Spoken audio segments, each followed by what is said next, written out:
বন্ধুরা, কালকে একটা ভালো স্বপ্ন দেখলাম।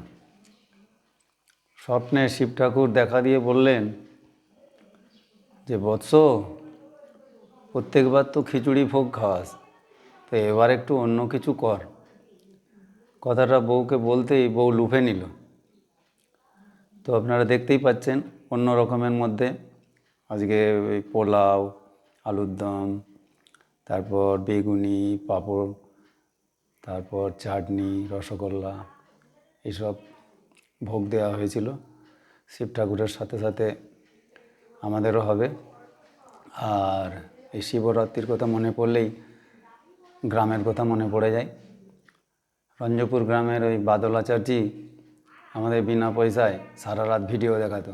তার মধ্যে উল্লেখযোগ্য সিনেমা ছিল বাবা তারকনাথ।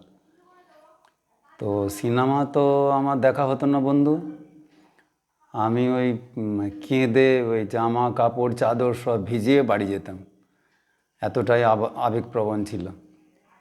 তো একটা কথা বলে রাখি, শিব ঠাকুরের প্রতি আমার একটু ভক্তি বেশি, কারণ ইষ্টদেব হলেন আমার শিব।